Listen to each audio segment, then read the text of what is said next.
The white at 77 Glenn Close is finally telling the shocking truth about her life. You've seen her on the big screen, but you don't know how she got through a cult, a plane crash, and built her career with nothing but determination. And that's just the beginning. The decisions she made, the risks she took, and the truths she found shaped one of the most amazing lives in show business. Let's find out what she hasn't told us until now. Glenn Close was born in 1947 in Greenwich, Connecticut. She spent her early years living on her grandfather's estate. At first, her childhood seemed perfect with all the wealth and beauty of New England. But then things changed in a way that would affect her future. Her father, William Talia Faro Close, was a respected doctor who worked for Mobutu CES. Because of his job, the family often traveled back and forth between Africa and the United States, which made Glenn's early years unstable. She had a hard time making friends, and when Glenn was 7, her life changed completely when her father joined the Moral Rearmament Movement, MRA, a strict religious group. The MRA began as an anti-war movement in 1938, but later turned into what Glenn would call a cult. The group had strict rules about how its members lived and controlled their beliefs, and even emotions for 15 years. Glenn grew up in a place where she was taught to feel guilty for wanting natural things and not to trust her gut. Mr. was criticized by many, including the Catholic Church, which told people not to join because of the group's controversial ideas. At age 27, Glenn finally broke free from her controlled upbringing by getting into professional theater. Her journey began in an unusual way during her senior year of college when she called the theater department and asked for help with auditions. This brave choice led to her landing her first role. The first role Glenn Close had was in a professional play called Love for Love, which ran for only 24 performances, but gave her her first taste of freedom and artistic expression. She went on to appear in other productions like Rex in 1976 and The Crucifer of Blood in the late 1976.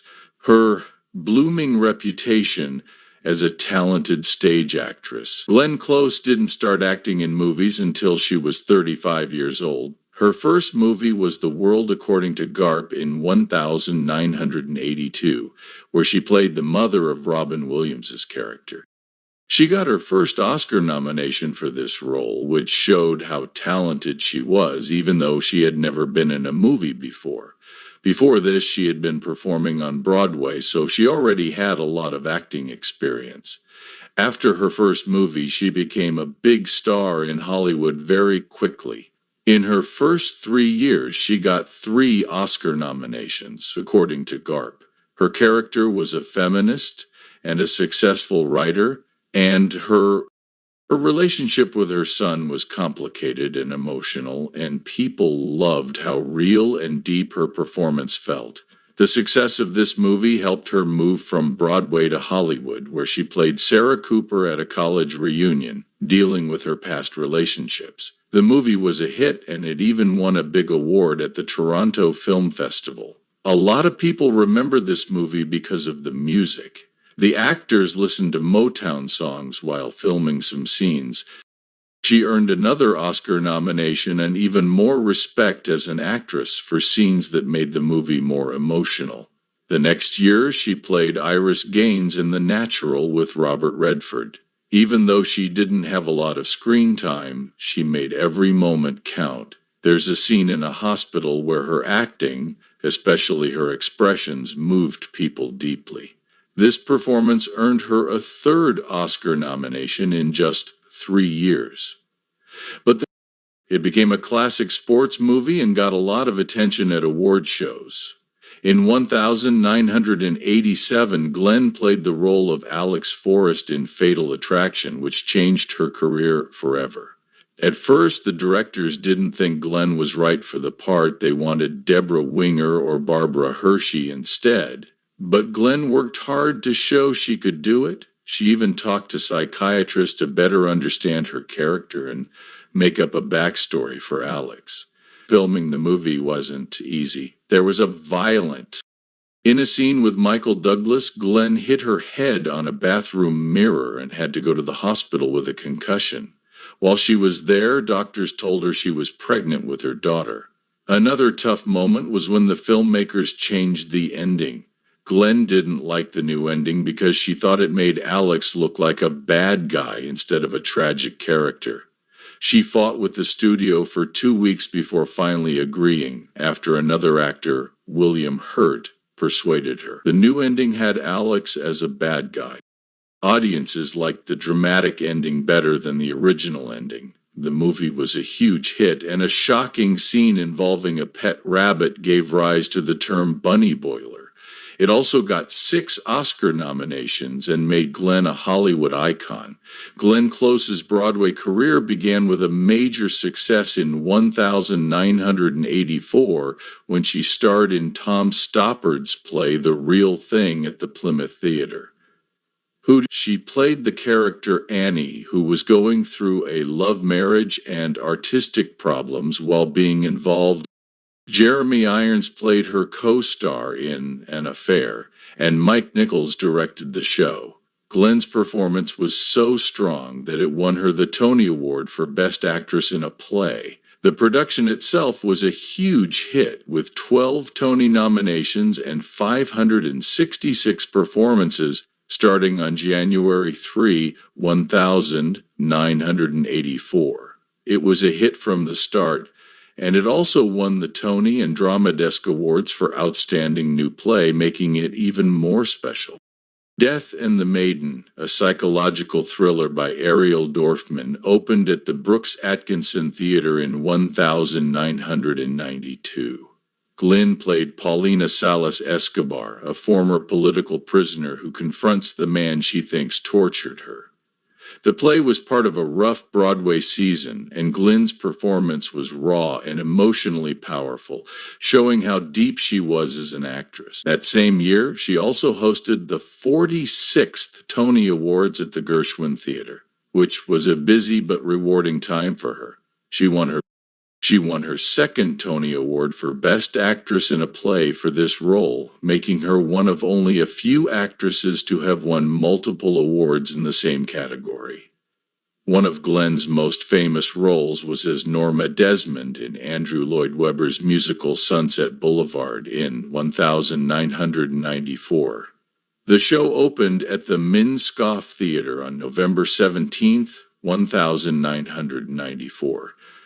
And broke box office records. During a preview, Glenn's performance as the delusional silent film star was unforgettable. She stopped the show to talk to people taking pictures, which showed how dedicated she was to the performance.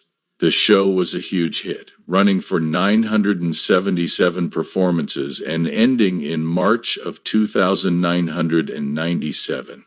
Glenn won a third Tony Award for her work, making her one of only a few actors to win an award in 3 different decades. In 2017, she returned to play the role at the Palace Theater and again stopped the performance when people took pictures. Photos show how dedicated Glenn Close is to keeping the magic of theater alive. Glenn Close has had an interesting and complicated love life, with 3 marriages and divorces. Her first marriage was to Cabot Wade, a musician she met while performing in a musical troupe. The marriage didn't last long, ending in divorce after only 2 years in 1971. Glenn later said that this marriage was linked to a religious group called Moral Rearmament, and she felt it was more of an arranged marriage. Glenn chose to go to the College of William and Mary, where she felt like she started to figure out who she was. She got married a second time to a businessman named James Marles many years later in 1984. James was very smart, with degrees from Harvard, Oxford, and the University of Chicago, and he started a company called Union Capital Corporation. Despite his impressive background, their marriage didn't last and they got divorced in 1987. Glenn said something important about relationships. She thought that too many women were shaped by their partners. She also said that in her marriages, she felt like she lost her own identity. Her last marriage was to biotech engineer David Evans Shaw. They had a small ceremony in Maine and were married for 9 years. Their divorce was described as friendly and mutual, and Glenn's publicist made it clear that she did not start the divorce. Glenn had a serious relationship with producer John Stark, and the two of them had a daughter named Annie in 1988. Later, in an emotional interview, Glenn said that her problems with relationships came from her childhood. She said that she was part of a religious group that caused her a lot of emotional and mental trauma, which made it hard for her to keep long-term relationships. One of the most important relationships in Glenn's life was with John Stark. Life was with her daughter Annie Stark. Annie was born on April 26, 1988, and grew up in Bedford, New York, on a family estate called Beanfield. Despite Glenn's fame, Annie said her childhood was normal because her parents worked hard to keep her grounded. She loved being outside, spending time with animals, and being in nature. Annie stayed in touch with her high school friends over the years, and in 2018 she got married at the family estate. Annie became an actress like her mother did and worked closely with Glenn. Annie, Glenn's wife, played a younger version of his character in the movie. Glenn put all of his trust in Annie and told her that her performance would shape the whole character's story. This professional connection action strengthened their already strong bond. Glenn considers Annie to be her closest confidant and often asks Annie for her opinion on important issues.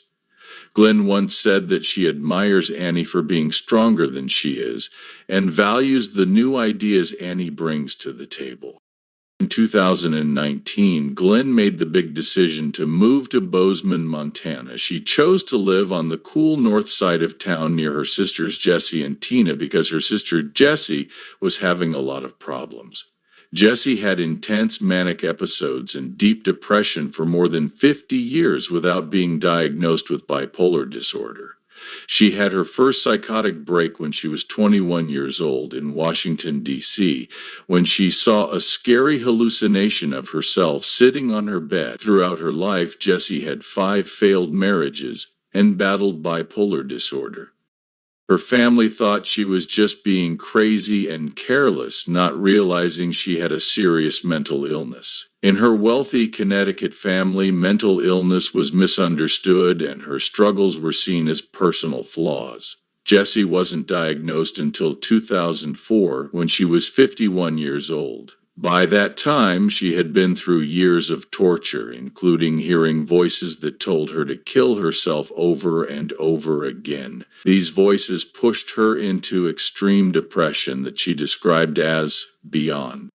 Jessie's son, Kalen Pick, also had serious mental health problems. He was diagnosed with schizoaffective disorder, which combines symptoms of schizophrenia and mood disorders. This made a clear link between their struggles and showed that mental illness ran in the family.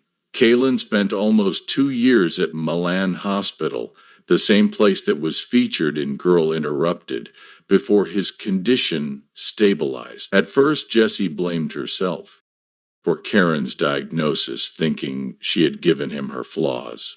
But the things they had been through together brought them closer. They now have a strong bond, and Kalen is often the first person Jessie calls when things get tough. His journey to recovery was so inspiring that when he told lawmakers in Washington, D.C., it changed how mental health issues are seen and held. One of Jessie's darkest moments was on New Year's Eve 2001. While her family was sleeping, she thought about committing suicide. She went to her husband's truck and thought about using his gun, but the thought of her children stopped her. She imagined their faces and knew how much pain her death would cause them, calling it a curse that would last a lifetime. A few years later, in 2003, Jessie finally told her sister Glenn about her constant suicidal thoughts. This was a turning point. Within a week, Jessie was admitted to Massachusetts General Hospital in Boston and started getting the help she needed. Glenn later said she thought she was very close to losing Jessie. Jessie knew that a lot of people with bipolar disorder die by suicide. Mental illness had run in their close family for generations. On their mother's side, their uncle had schizophrenia, a half-uncle had died by suicide, and their grandmother had depression. Their mother, who described her as a mosaic of different traits, carried the genetic risk for mental illness and passed it on to Jessie, who then passed it on to Kaylin. This made Glenn realize she had to do something. She wanted to do something about it, not just talk about it. She wanted to make a real difference. She knew that her family would have to support her, so they all agreed to go on this journey with her. In 2010, Glenn took a big step and co-founded an organization called To Bring Change to Mind, or BC2M for short. This group's goal is to break the stigma around mental health, and they've done amazing things like making 7 PSAs that have reached over 4 billion people.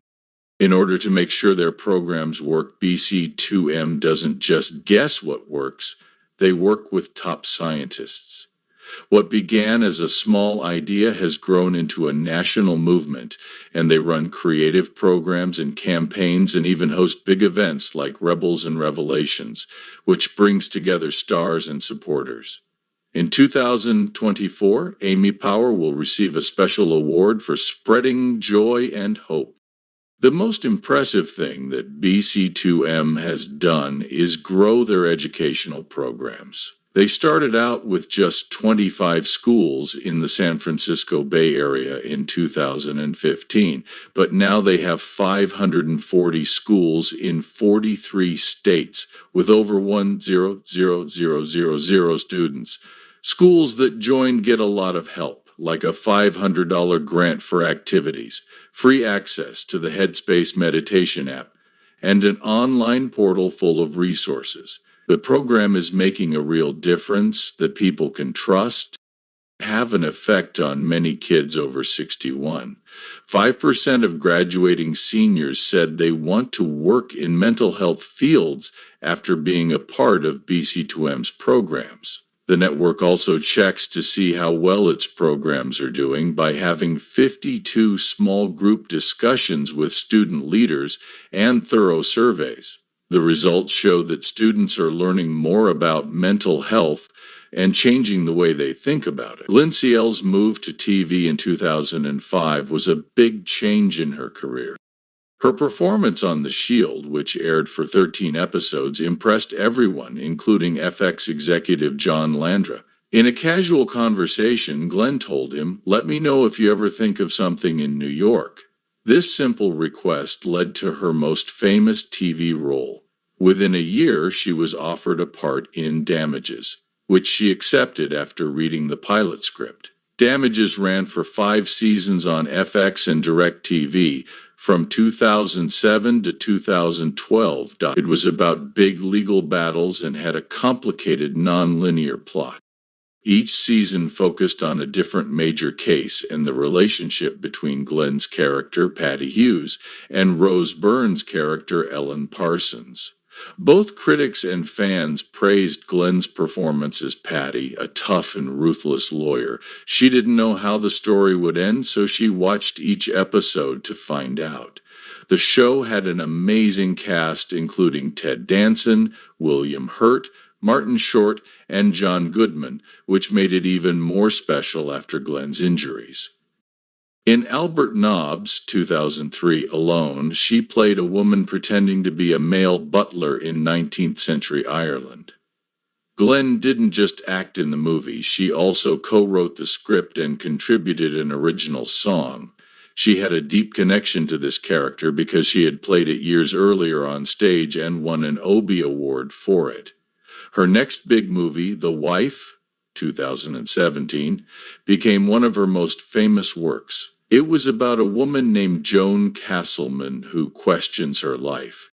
As Glenn traveled to Stockholm with her Nobel Prize-winning husband, her performance was praised for being powerful and subtle, showing deep emotions without saying much. The role earned her many awards, including a Golden Globe, a Screen Actors Guild Award, an Independent Spirit Award, and a Critics' Choice Movie Award. She was also nominated for an Academy Award and a BAFTA for the role. Glenn is now working on a new project for Netflix called Remarkably Bright. The movie is based on a bestseller book about a widow who cleans aquariums and becomes friends with a giant Pacific octopus. The project has a lot of big names behind it, like Sally Field in the lead role and Olivia Newman as the director. Netflix, which had success with the octopus-themed documentary My Octopus's Teacher, is producing this movie. Glenn continues to choose deep, character-driven stories that keep people interested.